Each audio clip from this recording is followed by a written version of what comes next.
नमस्कार दोस्तों, स्वागत है आपके YouTube channel top trending GK में। दोस्तों, जो पहले आपकी सेंट्रल आर्म्ड पुलिस फोर्स जिसके अंतर्गत सीआरपीएफ हो गई, CISF, BSF, Assam rifle, SSB, इन सभी में हेड कांस्टेबल और जो स्टेनो की वैकेंसी आती थी उसका पूरा पैटर्न अलग था। अभी संयुक्त रूप से एक वैकेंसी आई है सेंट्रलाइज्ड, यानी एक साथ जो एसएससी जीडी की इन फोर्सेज की आती है ना वैकेंसीज, जिसमें आप प्रेफरेंस देते हो कौन सी फोर्स को पहले वरीयता देते हो, उसी प्रकार से यहाँ पर भी सीएपीएफ हेड कांस्टेबल की ऑफिशियल जो फुल नोटिफिकेशन है, विज्ञप्ति है, वो जारी की गई है और अब की बात बहुत से बदलाव किए गए हैं।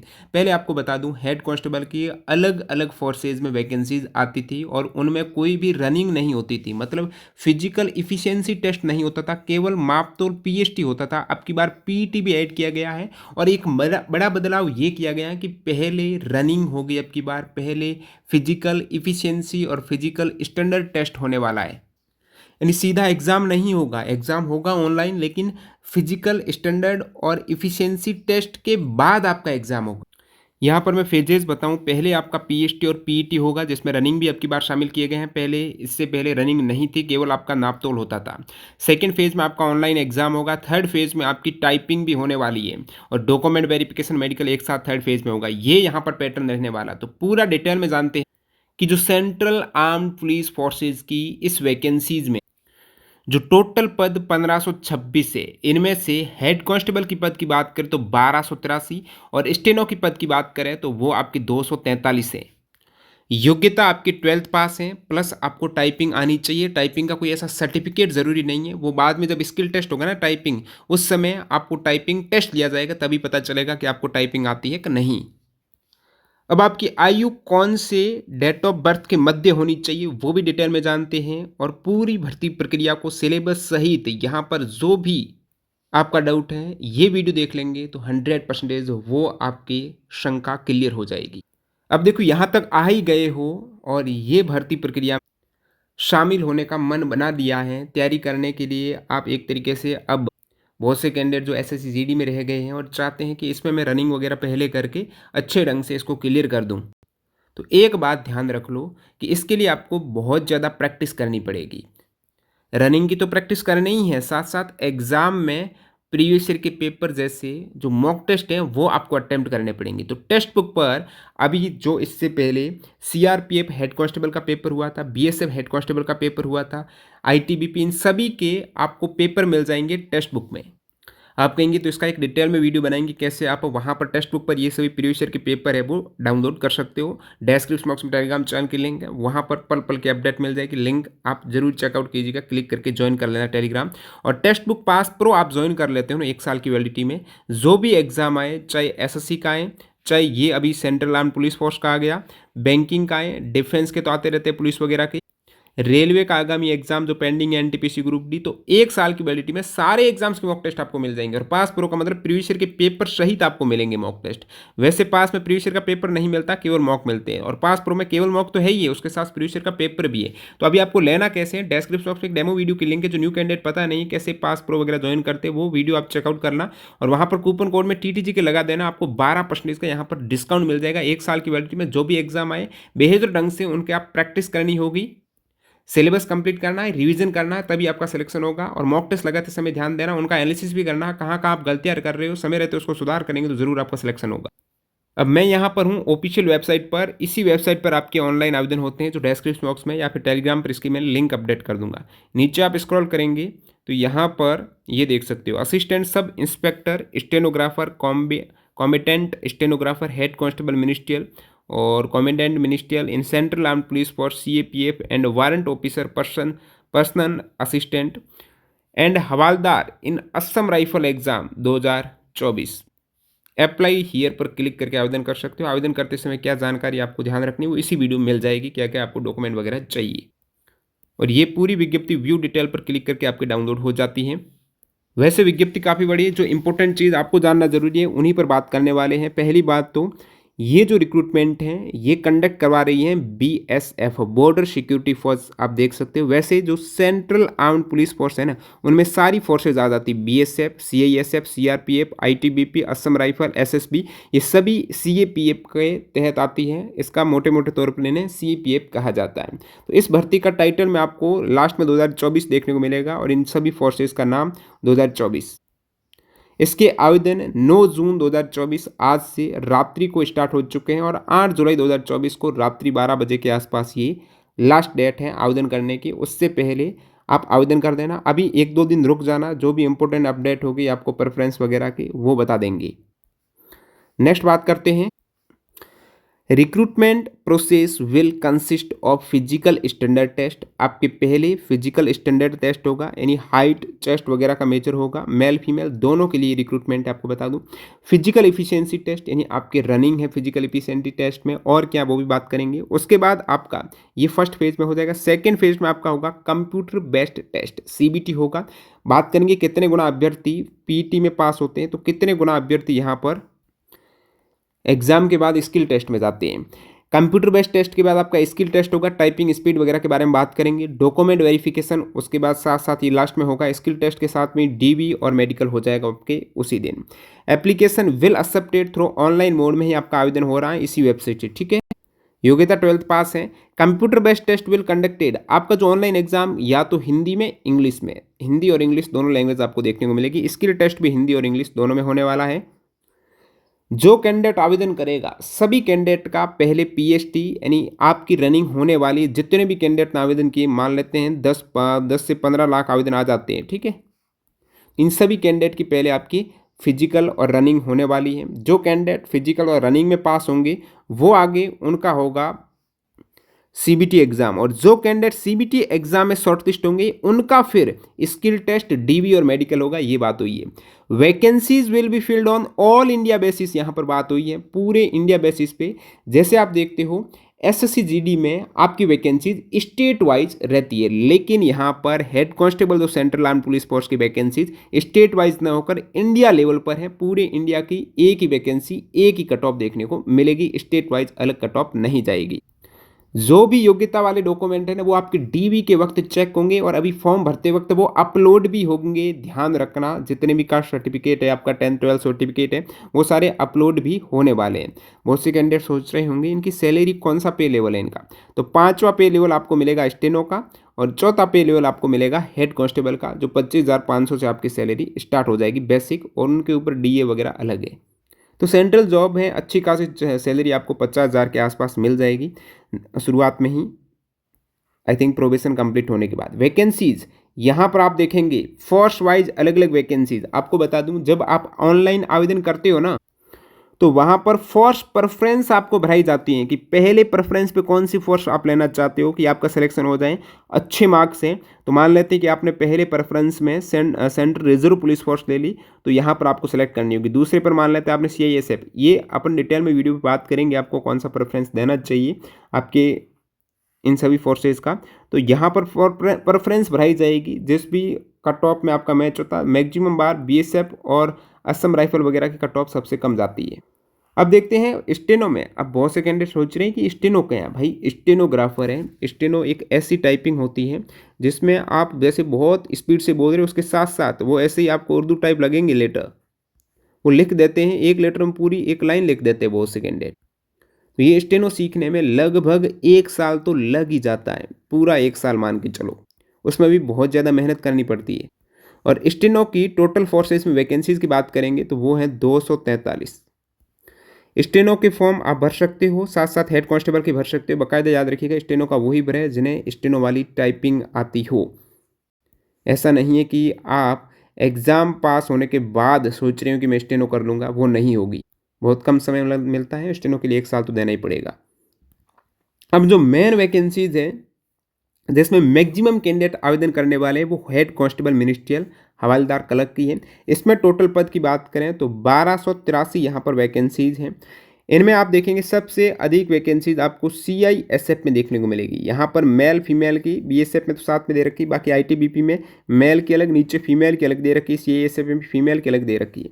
तो टोटल यहाँ पर सीआईएसएफ में लगभग 496 हैं। सेकंड हाईएस्ट वैकेंसीज आपको बीएसएफ में देखने को मिलेगी जो 302 हैं। थर्ड आपको सीआरपीएफ में, उसके बाद आईटीबीपी में।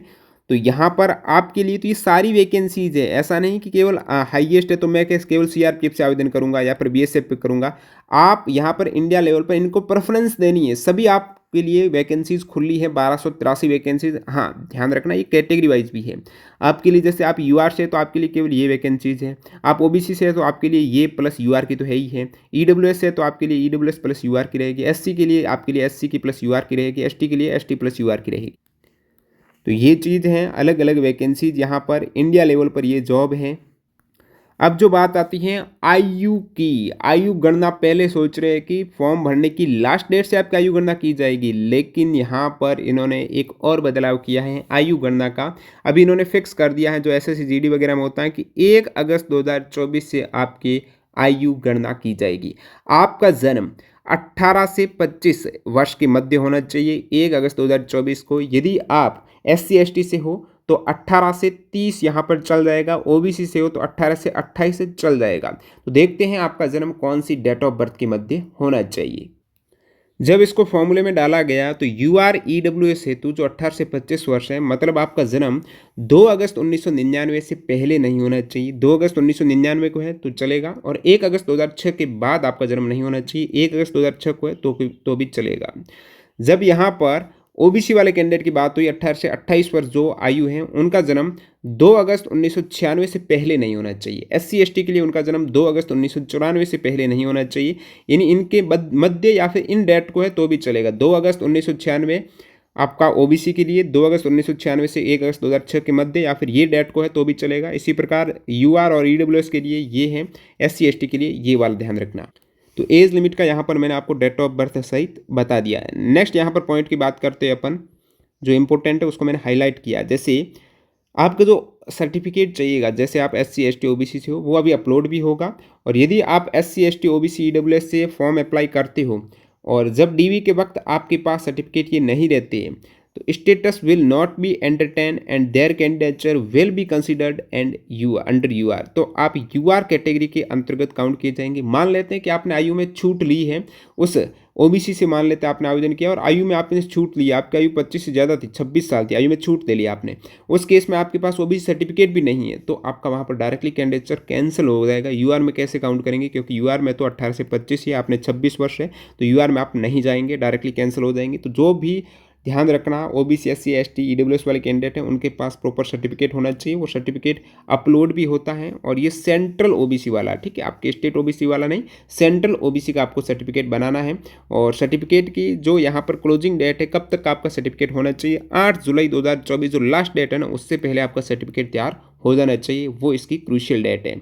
नेक्स्ट यहाँ पर एक कैंडिडेट हैं जो OBC से फॉर्म फिल किया है और वो OBC सर्टिफिकेट यहाँ पर प्रोड्यूस यानी उपलब्ध कराने में असफल रहा, और उन्होंने रिलेक्शन के लिए मान लेते दिया है, उस केस में उनका कैंडिडेचर है UR में काउंट होगा, और वो यदि UR की कंडीशन फुलफिल करता है। तो बात करते हैं एजुकेशन क्वालिफिकेशन, आपकी शैक्षणिक योग्यता क्या होनी चाहिए। शैक्षणिक योग्यता यहाँ पर आप देखेंगे 1 अगस्त 2024 तक मान लेते हैं, ये बात हो रही है 12th पास की, आपका 12th पास हो जानी चाहिए 1 अगस्त 2024 को। तो candidate must have passed intermediate और senior secondary school certificate 10+2 recognised board और यूनिवर्सिटी से आपके 1 अगस्त 2024 तक 12th पास है तो आप यहाँ पर आवेदन कर सकते हो।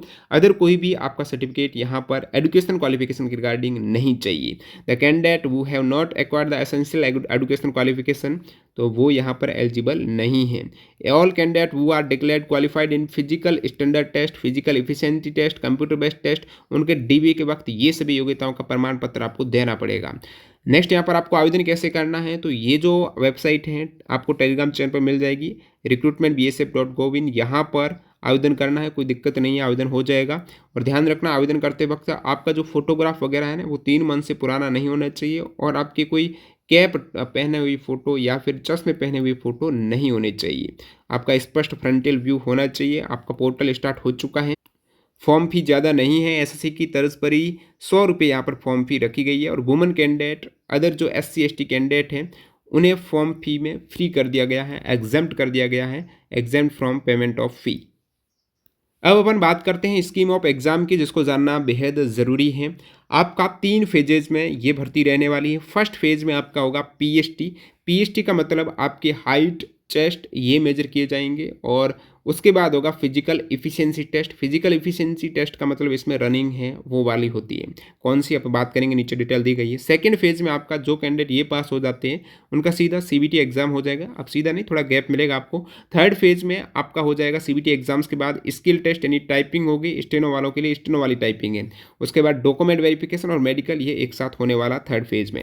अब बात करते हैं कि जो फर्स्ट फेज़ में आपकी फिजिकल स्टैंडर्ड टेस्ट होगा, पहले एग्जाम था आपकी बीएसएफ वगैरह ये थी, उनमें पहले एग्जाम होता था। अब की बार इन्होंने क्या किया, रनिंग वगैरह पहले कर दी, पीएसटी पीईटी। अब पीईटी पहले नहीं होती थी। एचसीएम की कोई भी भर्ती हो, हेड कांस्टेबल की जितने भी सेंट्रल आर्म पुलिस फोर्स में आते हैं तो उनमें पीईटी थी नहीं, रनिंग थी नहीं, लेकिन अब की बार ऐड की गई। देखते हैं क्या है पीईटी में प्रावधान। पीएसटी की बात करें, स्टैंडर्ड की बात करें, जो आपका शारीरिक नाप तोल की बात करें तो आप पुरुष कैंडिडेट हो उस केस में आपकी हाइट 165 सेंटीमीटर आपकी हाइट है, बिल्कुल आवेदन कर सकते हो। आपका छीना, पुरुष कैंडिडेट की बात करें, चेस्ट छीना 77 सेंटीमीटर आपका चेस्ट है बिना फुलाए और 5 आपका फुलाव भी चाहिए यहाँ पर, उस केस में आप आवेदन कर सकते हो।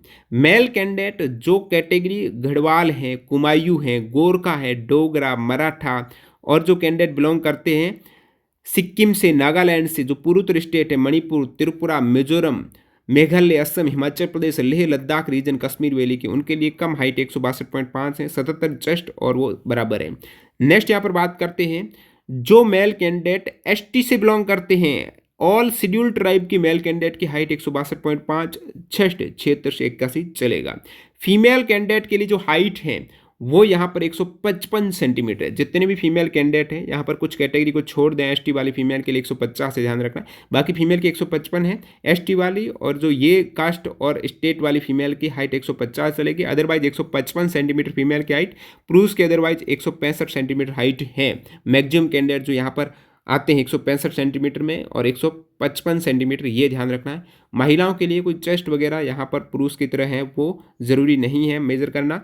All female candidate belong to scheduled tribe 150 centimetre, ST वाली फीमेल के लिए ध्यान रखना। वेट भी यहाँ पर हाइट के अकॉर्डिंग होना चाहिए। हाइट और वेट का जो प्रॉपर चार्ट रहता है उसको देख लेना कि आपके हाइट के अकॉर्डिंग, एज के अकॉर्डिंग आपका वेट ओवर और अंडर तो नहीं है। अब ये थी आपके PST physical standard test, height वगैरह मेजर होती है जिसमें केवल। अब फिजिकल इफिशिएंसी टेस्ट एक नया यहाँ पर फेज ऐड किया गया है। तो फिजिकल इफिशिएंसी टेस्ट में मेल कैंडिडेट के लिए 1600 मीटर की रेस आपकी होगी, यानी 1.6 किलोमीटर की 6 मिनट 30 सेकंड में आपको कंप्लीट करनी है। तो काफ़ी कैंडिडेट यहाँ से बाहर होने वाले हैं, पीटी में बाहर होने वाले हैं यदि वो एग्ज़ाम की तैयारी करके जाते हैं। पीटी की तैयारी क्योंकि ये पहले होगा, मैक्सिमम कैंडिडेट को यहाँ पर अपॉर्चुनिटी है। जो कैंडिडेट ऑलरेडी एसएससी जीडी जैसे एग्जाम में पीटी उनका अच्छा है, यानी रनिंग अच्छी है कैंडिडेट, जैसे वो आर्मी वगैरह अग्निवीर की तैयारी करते तो वो कैंडिडेट यहाँ पर आएंगे। सारे कैंडिडेट आर्मी अग्निवीर वाले आने वाले हैं क्योंकि 12th पास योग्यता है, 18 वर्ष हो चुका है और अग्निवीर जैसे एग्जाम्स की तैयारी करते हैं। उनकी रनिंग भी अच्छी है, 5 साढ़े 5 मिनट, 5:45, 6 मिनट में वो कर देते हैं। तो आपको प्रैक्टिस करनी पड़ेगी। जिन्होंने अच्छी खासी, जिनका पेपर पर कमांड है, जो नीचे बात करूंगा कौन से सब्जेक्ट का आपका पेपर आएगा, और रनिंग अच्छी खासी है, उनके लिए बहुत बेहतर अपॉर्चुनिटी है इस भर्ती प्रक्रिया को ग्रैब करने की। नेक्स्ट बात करते हैं फीमेल कैंडिडेट, इसकी आदि 800 मीटर रेस 4 मिनट 45 सेकेंड, कोई दिक्कत नहीं है। फीमेल को आई थिंक 800 मीटर की 4 मिनट 45 सेकेंड में करनी है। चेस्ट मेजरमेंट फीमेल कैंडिडेट का नहीं होगा, ध्यान रखना। नेक्स्ट अपन बात करते हैं PST PET will not carry any marks but will be qualifying in nature. ये क्वालिफाइंग नेचर का है, अर्हता वाले एग्जाम है, इनके कोई मार्क्स फाइनल मेरिट में ऐड नहीं होंगे कि आप बहुत कम समय में तय कर देते हो रनिंग वगैरह तो ज़्यादा मार्क्स, ऐसा कुछ नहीं है। अब जो सेकेंड फेज है कंप्यूटर बेस्ड टेस्ट, आपका जो सेकेंड फेज होगा उसमें क्या बदलाव हुआ पैटर्न में? नहीं, बीएसएफ का जो पहले सीबीटी हुआ करता था ना, वो सेम सीबीटी यहाँ पर एग्जाम पैटर्न है। उनके पेपर आपको टेलीग्राम चैनल पर मैं पीडीएफ के फॉर्मेट में दे दूंगा, प्रीवियस ईयर के जो मेरे पास 5-6 पेपर हैं बीएसएफ की। तो डिस्क्रिप्शन बॉक्स में टेलीग्राम चैनल की लिंक है, मेक श्योर जरूर ज्वाइन कर लेना, क्लिक करके या फिर सर्च कर सकते हो टॉप ट्रेंडिंग जीके। यहाँ पर आप बात करेंगे outsource firm will conduct CBT, कोई एक फर्म हायर करेंगे, ये एजेंसी हायर करेंगे जो आपका कंप्यूटर बेस्ड एग्जाम लेने वाली है। और किन कैंडिडेट का होगा? जो कैंडिडेट क्वालिफाई हो जाएंगे फिजिकल स्टैंडर्ड टेस्ट और फिजिकल इफिशियंसी टेस्ट, जिनका पीटी हो जाएगा, पीएचटी हो जाएगा, ऐसे सभी कैंडिडेट यहाँ पर हुई, ऑल कैंडिडेट। ऐसा नहीं कि इसमें 10 गुना कैंडिडेट लेंगे, नहीं। जिनका फिजिकल हो गया, जिनका पीटी हो गया, तो उनमें क्या 10 गुना, वो सारे ही अर्हता प्राप्त कर ली उन्होंने। तो वो सभी कैंडिडेट जिनका पीटी और पीएचटी हो जाता है वो जाएंगे एग्जाम देने के लिए। Computer based test will consist of 1 paper, 100 marks का आपका पेपर होगा, 100 क्वेश्चन होंगे और 100 मिनट का आपको समय मिलेगा। 1 घंटा 40 मिनट यानी 100 मिनट का ही आपको समय मिलने वाला है। तो ये अच्छा समय है, टाइम मैनेजमेंट यदि प्रैक्टिस की तो अच्छा खासा हो जाएगा आपकी। हिंदी इंग्लिश कोई एक लेनी है, या तो हिंदी के 20 क्वेश्चंस करने हैं या इंग्लिश की, क्योंकि ऑप्शनल दे रखा है, कोई एक हिंदी इंग्लिश में से आपका हो जाएगा। सेकंड आपका टेस्ट है जनरल इंटेलिजेंस। जनरल इंटेलिजेंस नीचे सिलेबस दे रखा है, बात हो रही रीजनिंग की, 20 क्वेश्चंस 20 मार्क्स के होंगे। थर्ड आपका न्यूमेरिकल एप्टीट्यूड। न्यूमेरिकल एप्टीट्यूड बात हो रही है आपके मैथ्स की, 20 क्वेश्चंस 20 मार्क्स के होने वाले।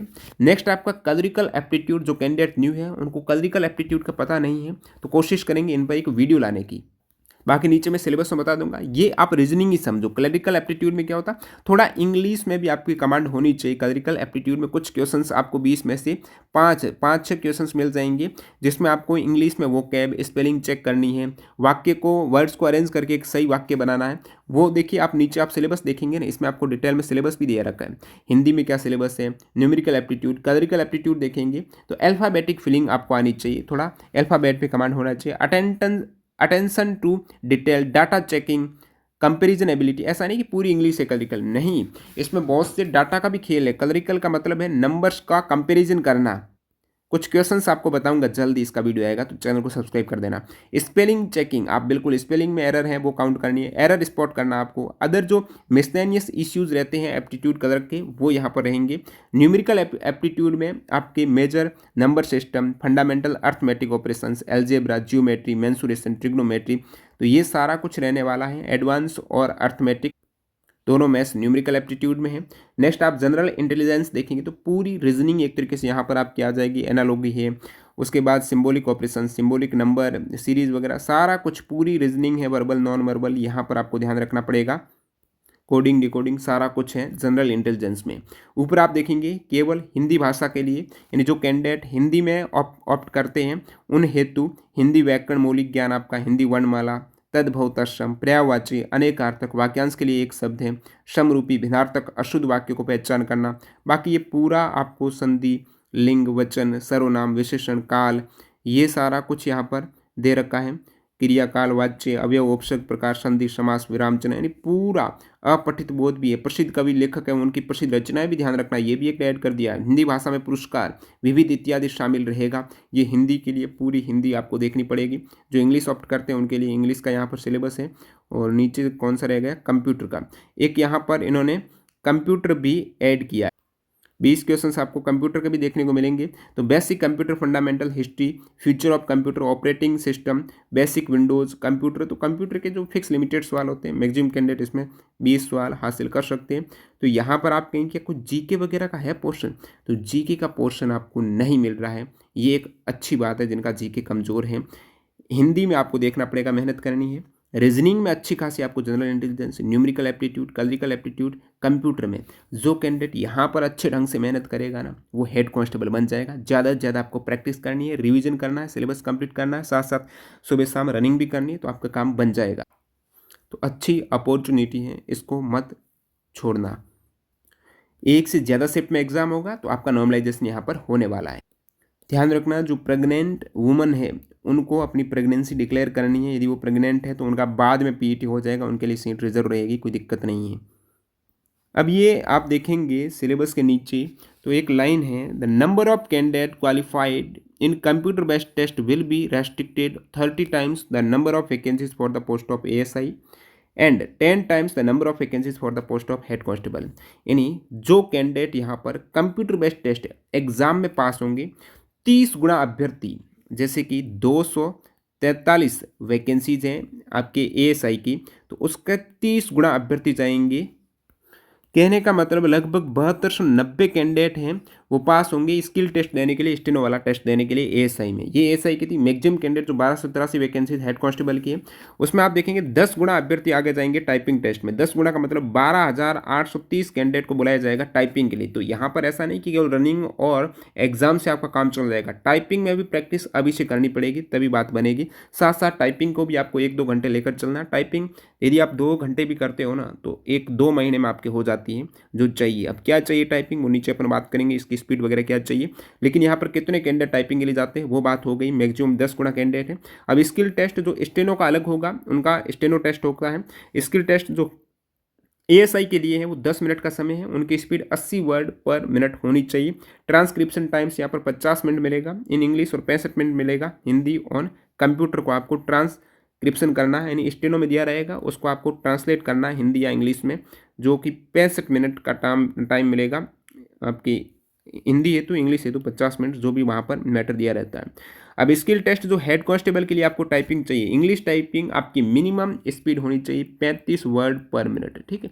35 WPM की आपकी स्पीड होनी चाहिए इंग्लिश टाइपिंग के लिए। हिंदी टाइपिंग के लिए आपकी मिनिमम स्पीड 30 वर्ड पर मिनट होनी चाहिए। हिंदी इंग्लिश कोई एक टाइपिंग करनी है, दोनों नहीं सीखनी, कोई एक करनी और दे रखा है। 35 वर्ड पर minute in English and 30 word पर मिनट इन हिंदी। यहाँ पर मतलब है कि 10,500 की स्ट्रोक आपको प्रेस करने हैं इंग्लिश में और 9,000 की स्ट्रोक हिंदी में आपके चाहिए। टाइम अलाउड आपको 10 मिनट का समय भी दिया जाएगा। ये टाइपिंग के लिए 10 मिनट का समय है। तो स्किल टेस्ट उन कैंडिडेट का होगा जो एग्जाम में क्वालिफाइंग होंगे और 10 गुना अभ्यर्थी ले जाएंगे टाइपिंग के लिए और 30 गुना अभ्यर्थी स्टेनो के लिए, ध्यान रखना। तो टाइपिंग वाला जो खेल गया एग्जाम में, जो अच्छा कर गया, उनका तो सिलेक्शन निश्चित है। और ये सारा कौन कंडक्ट करवा रहा है, बीएसएफ करा रहा है। यहाँ पर देखेंगे mode, procedure, method of conducting skill test will be decided by BSF. Skill test will be qualifying in nature, no marks will be awarded for. Skill test के लिए कोई भी अलग से मार्क्स आपको नहीं दिए जाएंगे। जो हिंदी में टाइपिंग के लिए कोशिश कर रहे हैं तो मंगल फॉन्ट उनके लिए रहने वाला है। ईच एरर, टाइपिंग में आपको एरर की बात हुई, स्पेलिंग कर रहे हो, आप कोई वर्ड्स छोड़ रहे हो, बीच में रिपीट कर रहे हो, दोबारा आप टाइप कर रहे हो, वर्ड डिफरेंसिंग, तो कितना कुछ एरर यहाँ पर अलाउ है। तो मिस्टेक आपको 5% of word in passage actually type by the candidate will be allowed. 5% mistake allow है। 5% से ज़्यादा आपकी मिस्टेक हो जाती है तो आपके लगभग 10 वर्ड हैं वो कम कर दिए जाएंगे। जो आपने टाइप किया है ना उनमें से 10 वर्ड कम कर दिए जाएंगे। कितना आप गलती करते हो उस पर है। इसी प्रकार एएसआई में भी कुछ प्रावधान है। फिर यहाँ पर डीवी के बारे में दे रखा है। तो एक तरीके से पूरी प्रक्रिया आपको मैंने बता दी है। आपका सेंट्रल में ओबीसी का सर्टिफिकेट होना चाहिए। फिर यहाँ पर मेडिकल स्टैंडर्ड टेस्ट होगा जहाँ पर चश्मे वगैरह बिल्कुल अलाउ नहीं रहते हैं। आई साइट आपके देखेंगे, the minimum near vision should be better I and N9 यानी रॉस आई। तो यहाँ पर आपके लगभग 6/6 या 6/9 आई होनी चाहिए। इसी प्रकार डिस्टेंस विजन में भी 6/6 या 6/9 है, थोड़ी बहुत तो चलेगी। उसके बाद बायोनोकुलर विजन्स वगैरह होगा और कलर विजन, टैटू वगैरह के बारे में दे रखा है कि आपकी टैटू है धार्मिक वगैरह तो चल जाएगा, लेकिन उनकी लोकेशन यहाँ पर परसेंटेज वगैरह दे रखा है। जो भी पार्ट्स है उसकी 1/4 से ज़्यादा नहीं होनी चाहिए, आगे के हिस्से में होनी चाहिए, फोमांग मर्ग वगैरह है। अब यहाँ पर मोड ऑफ सिलेक्शन का आपको मेजर बता दिया है। पहले PST, PAT, CVT exam skill test होगा, उसके बाद डीवी वगैरह। Minimum qualifying marks in computer based test है। वैसे इनकी अलग कट ऑफ रहती है लेकिन कम से कम इतना तो लाना पड़ेगा, अदरवाइज वो आप डिस्क्वालीफाई हो जाएंगे। आप कट ऑफ में मतलब आप उन कैंडिडेट में आते हो, नंबर ऑफ कैंडिडेट में जो उनको लेने हैं, उसके बावजूद आपके यदि 45% नहीं है यूआर ईडब्ल्यूएस ओबीसी के लिए पेपर में तो आप डिस्क्वालीफाई हो। SC/ST के लिए 40% का यहाँ पर प्रावधान दे रखा है। ये नॉर्मलाइज्ड मार्क्स होगा, उसके बाद की बात है। बाकी इन सभी की बेस पर आपका सिलेक्शन होता है तो 2 साल का प्रोबेशन यहाँ पर रहता है। यदि 1 मार्क्स पर 1 से ज़्यादा कैंडिडेट आ जाते हैं उस केस में टाई के मामले में यहाँ पर डेट ऑफ बर्थ है वो काउंट की जाएगी। डेट ऑफ बर्थ भी इक्वल है तो फिर अल्फ़ाबेटिकल ऑर्डर के हिसाब से। अब आप यहाँ पर ऑनलाइन आवेदन करेंगे इस वेबसाइट के माध्यम से तो 1 टाइम रजिस्ट्रेशन यहाँ पर OTR होगा सबसे पहले। उसके बाद आपका आवेदन भरा जाएगा। OTR के बाद आपको ऑप्शन मिलेंगे कौन सी भर्ती प्रक्रिया अभी चल रही है, उसमें आप आवेदन करेंगे और फिर फ़ी पेमेंट वगैरह होने पर आपका फॉर्म सबमिट होगा।